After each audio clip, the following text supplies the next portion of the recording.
মুখ্যমন্ত্ৰী হিমন্ত বিশ্ব শৰ্মাৰ বিৰুদ্ধে 1 টকাৰ মানহানিৰ গোচৰ শপত গ্ৰহণৰ দিনাই মানহানিৰ গোচৰ তৰিলে সুজাতা গুৰুং চৌধুৰীয়ে কুংকি চৌধুৰীৰ মাতৃ সুজাতা গুৰুং চৌধুৰী আৰু পিতৃকো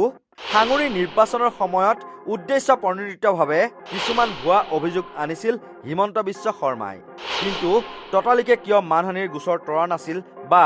স্পষ্টীকৰণ প্ৰকাশ কৰা নাছিল সুজাতা গুৰুং চৌধুৰীয়ে তাৰো কাৰণ ব্যাখ্যা কৰি মুখ্যমন্ত্ৰীলৈ লিখিলে এখন দীঘলীয়া মুকলি চিঠি মুখ্যমন্ত্ৰীক ৰাজহুৱা ক্ষমা খোজাৰ দাবী জনাই চৌধুৰীয়ে হয়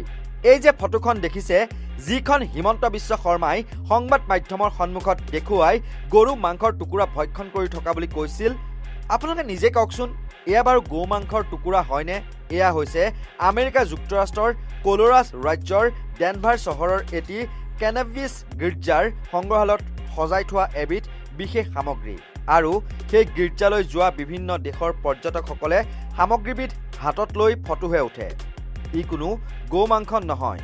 তাকে মুখ্যমন্ত্ৰীয়ে গৰুৰ মাংসৰ ৰূপ দি সম্পূৰ্ণ ভুৱা আৰু ভিত্তিহীন অভিযোগ অনা দেখা গৈছিল তাৰ পাছত কোনো ধৰণৰ স্পষ্টীকৰণ নিদি মুখ্যমন্ত্ৰী হিমন্ত বিশ্ব শৰ্মাই দ্বিতীয়বাৰলৈ শপত গ্ৰহণ কৰাৰ দিনাই মানহানি গোচৰ তৰাৰ লগতে মুকলি চিঠি লিখে সুজাতা গুৰুং চৌধুৰীয়ে চিঠিখনত স্পষ্টকৈ হিমন্ত বিশ্ব শৰ্মাক কটাক্ষ কৰি কয়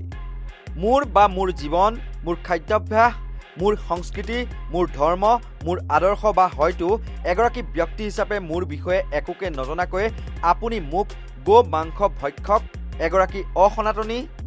এগৰাকী ভাৰত বিৰোধী কমিউনিষ্ট আৰু বহু কিবাকিবি আখ্যা দিলে এই সকলোবোৰ কেৱল এইবাবেই কৰা হ'ল কাৰণ আপোনাৰ এটা ৰাজনৈতিক কাহিনী বা আখ্যান গঢ়িবলগীয়া আছিল এটা নিৰ্বাচন জিকিবলগীয়া আছিল আৰু কিছুমান সস্তীয়া মন্তব্যৰ জৰিয়তে খন্তেকীয়া গৌৰৱ অৰ্জন কৰিবলগীয়া আছিল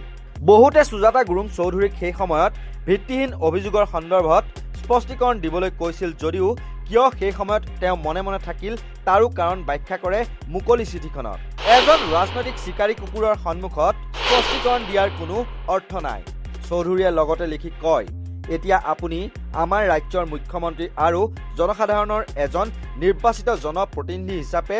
আপুনি মোৰ আৰু জনসাধাৰণৰ ওচৰত জবাবদিহি গতিকে মোৰ এই বাৰ্তা আপোনালৈ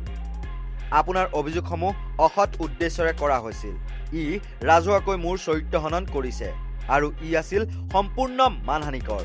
তদুপৰি আপুনি মোৰ গো মাংস খোৱা বুলি যিখন ছবি ৰাজহুৱা কৰিছে সেয়া সম্পূৰ্ণ মিছা ডেনভাৰৰ যিটো সংগ্ৰহালয়ত এই ছবিখন তোলা হৈছিল তাৰ প্ৰতিষ্ঠাপক আৰু মালিকে নিজে এই কথা স্পষ্ট কৰি দিছে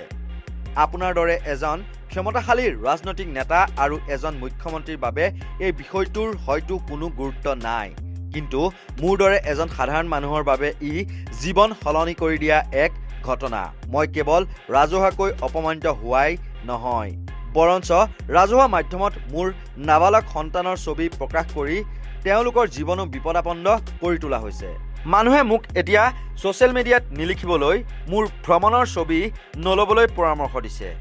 আনকি কিছুমানে মই মোৰ ঘৰত তেওঁলোকক আপ্যায়ন কৰা খাদ্যত গো মাংস আছে নে নাই তাক লৈও কটাক্ষ কৰে এইবোৰে আপোনাৰ বাবে কিনো অৰ্থ বহন কৰে মহোদয় এগৰাকী সাধাৰণ লোকৰ জীৱন সদায় বিপদত থাকে গতিকে তেওঁৰ সন্তানৰ জীৱনো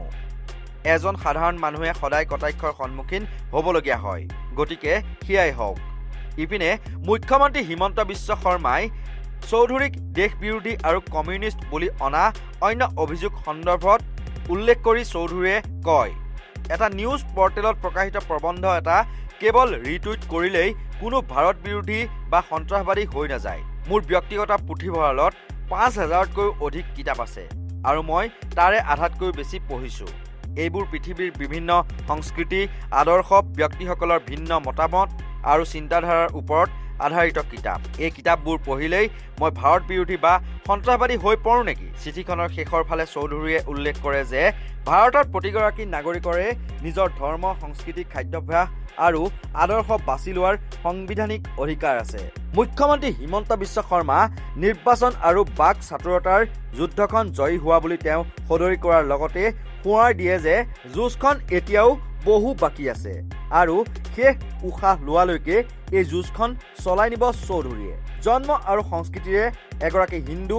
ৰাজনীতিয়ে নহয় বুলি চিঠিৰ শেষত উল্লেখ কৰি চৌধুৰীয়ে উনুকিয়াই দিয়ে যে মুখ্যমন্ত্ৰীৰ বিৰুদ্ধে তেওঁ তৰা গোচৰটো মাত্ৰ 1 টকা মূল্যৰ। লগতে মুখ্যমন্ত্ৰীক ৰাজহুৱা ক্ষমা প্ৰাৰ্থনাৰ দাবী জনাই সুজাতা গুৰুং চৌধুৰীয়ে। নিউজ ডেস্কৰ ৰিপৰ্ট, নৰ্থ ইষ্ট নাও।